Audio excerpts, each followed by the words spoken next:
প্রত্যেক বাঙালির কাছে সবথেকে সেরা মিষ্টি হলো ল্যাংচা আর গোলাপ জামুন। এই দুটো মিষ্টি না হলে কোনো অনুষ্ঠানই কমপ্লিট হয় না। আর প্রত্যেকেই এটা খেতে ভালোবাসে। আর এটা দোকানের মতো কিভাবে পারফেক্ট হবে তারই রেসিপি শেয়ার করতে আজকে আপনাদের মাঝে আমি চলে এলাম। নমস্কার, আমি মহুয়া। কল্যাণী মায়ের রন্ধনশালাতে জানাই সবাইকে আরও একবার স্বাগত। হোলি কিংবা অন্য উৎসব, যে কোনো উৎসবেই কিন্তু এই মিষ্টিটা আপনারা অনায়াসেই বানিয়ে ফেলতে পারবেন। একদম দোকানের মতোই হবে। কিছু টিপস অ্যান্ড ট্রিক্স ফলো করতে বলবো, সেভাবেই আপনারা বানিয়ে ফেলুন। দেখবেন, আশা করছি আপনারাও একদম পারফেক্টভাবে মিষ্টিটা বানিয়ে ফেলতে পারবেন। মিষ্টি বানানোর জন্য সবার প্রথমে গ্যাসের উপরে আমি কড়াই বসিয়ে দিয়েছি, আর তাতে দিয়ে দিচ্ছি 2 চামচ দেশি গাই ঘি। ওই ঘিয়ের উপরেই আমি দিয়ে দিলাম 2 কাপ মাপ করে সুজি। সুজিটা আমি 2 কাপ নিচ্ছি। আপনারা যেভাবে মিষ্টি বানাবেন, যতটা পরিমাণ বানাবেন সেভাবে মাপ নেবেন। তবে আমি মাপটা ঠিক করে বলে দেবো, একদম মাপ করেই আপনারা নেবেন। যে কাপে সুজির মাপ নিচ্ছেন সেই কাপেই আমি সমস্ত কিছুরই মাপ নেব। সুজিটা আমি গ্যাসের ফ্লেম সিমিতে রেখেই ভেজে নিচ্ছি। সুজিটা বেশি ভাজতে হবে না, জাস্ট এর কাঁচা যে গন্ধটা থাকে সেটা চলে যাওয়া পর্যন্তই ভেজে নেব। 2 মিনিটের মধ্যেই কিন্তু সুজিটা ভাজা হয়ে যাবে। এবার আমি সুজির উপরেই দিয়ে দিচ্ছি দুধ। দুধটা আমি আগে থেকেই জাল দিয়ে রেখেছিলাম, তারপর নর্মাল টেম্পারেচারে আছে এখন দুধটা, সেটাই আমি দিয়ে দিচ্ছি। এক্ষেত্রে আপনারা জল দিতেও পারেন, তবে দুধটা দিলে কি হয়, মিষ্টির টেস্টটা ভালো হয়। এখানে আমি মাপটা বলে দিচ্ছি, 1 কাপ সুজির জন্য 2 কাপ জল কিংবা 2 কাপ দুধ, সেভাবেই আপনারা মাপ নেবেন। আমি এখানে অল্প অল্প করে দুধ দিয়ে মিশিয়ে নিচ্ছি, কারণ নাহলে মাঝখানে ঢেলা পাকিয়ে যেতে পারে। এটাকে ভালো করে কিন্তু হাতার সাহায্যে আমি নাড়িয়ে ঢেলাগুলো ভেঙে নিচ্ছি। তারপর ধীরে ধীরে আমি দুধটা দেব। গ্যাসের ফ্লেম কিন্তু একদম সীমিতে রেখেই ভালো করে সুজিটাকে কিন্তু মিশিয়ে নিচ্ছি। আর সুজিটা খুব সুন্দরভাবে যখন সেদ্ধ হয়ে যাবে এবং জলটা একদম শুকনো শুকনো হয়ে যাবে, তখন গ্যাসের ফ্লেমটাকে আমি বন্ধ করব। এখন দেখে আশা করি আপনারা বুঝতেই পেরেছেন সুজিটা ভালোভাবে সেদ্ধ হয়ে গিয়েছে আর জলটাও শুকনো হয়ে গিয়েছে। এখন আমি গ্যাসের ফ্লেমটাকে বন্ধ করে দিচ্ছি। একটা ঢাকনার সাহায্যে আমি 5 মিনিট মতো এটাকে ঢেকে রেখে দিচ্ছি। ততক্ষণ এটা ঠান্ডাও হয়ে যাবে আর সুজিটা আর একটু ভালো করে সেদ্ধ হয়ে যাবে আর জলটা সম্পূর্ণ শুকিয়ে যাবে। 5 মিনিট পর এসে দেখুন, আমি ঢাকনাটা সরিয়ে নিয়েছি আর কত সুন্দরভাবে জলটা কিন্তু শুষে নিয়েছে একদম। তারপর আমি এটাকে থালার মধ্যে নামিয়ে নিচ্ছি। আরও কিছু কাজ বাকি আছে, এখন নামিয়ে নিয়েছি। আর একটু গরম গরম ভাব আছে, এই গরম অবস্থাতেই কিন্তু কাজটা করে নিতে হবে। এখন আমি যেটা দিয়ে দিচ্ছি, একটা বড় এলাচ থেতো করে দিয়ে দিচ্ছি। এটা আপনারা চাইলে স্কিপ করে যেতে পারেন, তবে বড় এলাচের যে দানাগুলো হয় সেটা কিন্তু মিষ্টির মধ্যে দিলে মিষ্টির টেস্টটা কিন্তু অনেক গুণে ভালো হয়। এই সুজির উপরেই আমি দিয়ে দিচ্ছি 3 চামচ ময়দা। মিষ্টির টেস্টটাকে ভালো করার জন্য আমি দিয়ে দিচ্ছি গুঁড়ো পাউডারের দুধ 4 চামচ। এখানে আমি একটু বড় চামচের 4 ভাগের 1 ভাগ নিয়ে নিচ্ছি বেকিং পাউডার। এখানে বেকিং সোডা আমি দিচ্ছি না। এবার সমস্ত কিছুকে ভালো করে আমি মিশিয়ে নিচ্ছি আর হালকা একটু গরম গরম অবস্থাতেই এটাকে ভালো করে মেখে নিতে হবে। এটা যত সুন্দর মাখানো হবে ততটা কিন্তু মিষ্টির টেস্টটা ভালো হবে। এটা মাখতে একটু বেশি টাইম লাগবে, কিন্তু একদম নরম করে মাখিয়ে নেবেন। হাত দিলেই বোঝা যাবে একদম নরম নরম হয়ে গিয়েছে। ডোটা খুব সুন্দর করে রেডি করতে হবে মিষ্টি বানানোর জন্য।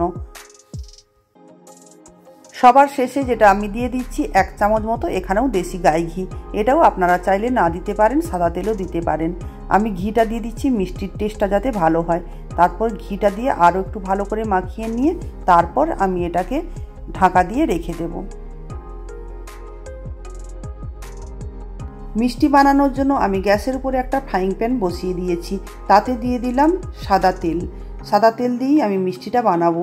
এখানে কিন্তু সাদা তেলই আপনারা ব্যবহার করবেন। তেলটা যতক্ষণে গরম হচ্ছে ততক্ষণে আমি চিনির শিরাটা বানিয়ে নিচ্ছি। চিনির শিরা বানানোর জন্য ওই কাপেরই মাপ করে আমি নিয়ে নিচ্ছি 3 কাপ চিনি। ওই কাপেরই মাপ করে দিয়ে দিলাম 4 কাপ জল। চিনির শিরাটা যতক্ষণে হচ্ছে আর তেলটা গরম হচ্ছে ততক্ষণে আমি মিষ্টি বানানোর জন্য যে ডোটা বানিয়েছিলাম সেটাকে আরও একবার সেট করে নিচ্ছি মাখিয়ে নিয়ে।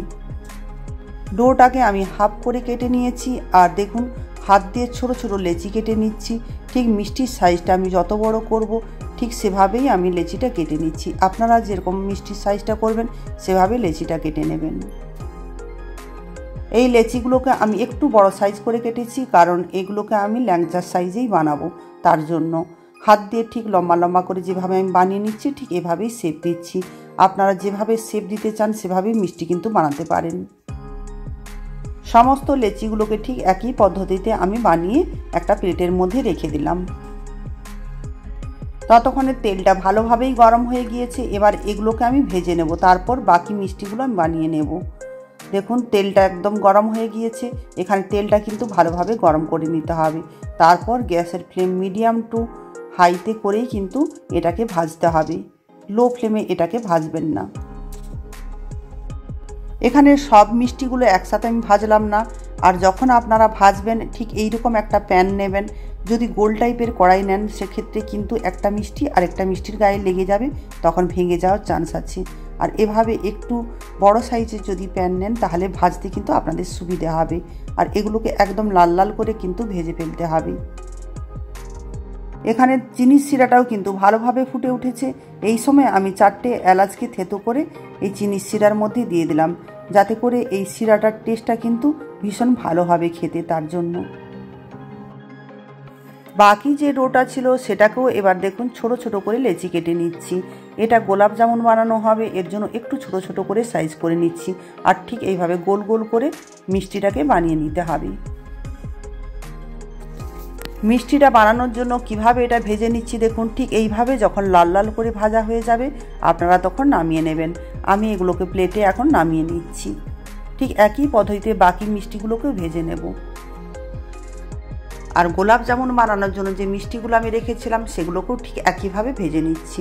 ঠিক একই পদ্ধতিতে লাল লাল করে এগুলোকেও ভেজে নিতে হবে। সমস্ত মিষ্টিগুলো ভাজা হয়ে গিয়েছে আর চিনির শিরাটাও কিন্তু একদম রেডি।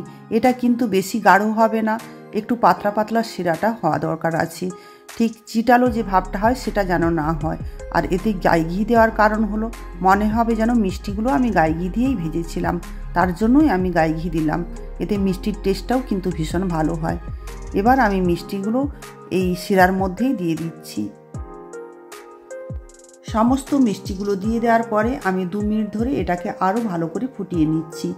আর মিষ্টির টেস্টটাকে আরও ভালো করে তোলার জন্য আমি এতে দিয়ে দিচ্ছি সামান্য পরিমাণে কেশর। এটা চাইলে আপনারা স্কিপ করে যেতে পারেন। 2 মিনিট ধরে ফুটিয়ে দেওয়ার পরে দেখুন আমি এবার এটাকে ঢাকা দিয়ে রেখে দিচ্ছি 1 ঘন্টার জন্য। 1 ঘন্টা পর আপনাদের দেখিয়ে দেব। 1 ঘন্টা পরে আপনারা দেখে আশা করি বুঝতেই পেরেছেন মিষ্টিটা সুন্দরভাবে একদম রেডি হয়ে গিয়েছে। এখন কিন্তু মিষ্টিটা খাওয়া যেতে পারে। আপনারাও এভাবে খুব সহজে সুজি দিয়েই বানিয়ে ফেলতে পারেন বাড়িতেই গোলাপ জামুন কিংবা ল্যাংচা। সকল বন্ধুদের অনুরোধ করব, যদি এই রেসিপিটা আপনাদের ভালো লেগে থাকে প্লিজ লাইক করবেন, কমেন্ট করবেন আর বন্ধুদের মাঝে শেয়ার করে দেবেন।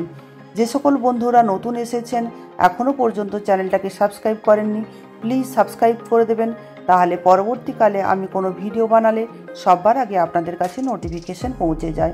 ততক্ষণে সবাই ভালো থাকবেন আর বন্ধু বান্ধবদের এইভাবে মিষ্টি বানিয়ে খাইয়ে আপনারা হোলি উৎসব আনন্দে কাটান, এটুকুই চাই।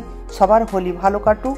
আজকের মতো টাটা, আবার হাজির হয়ে যাব নেক্সট কোনো ভিডিও নিয়ে আপনাদের সামনে।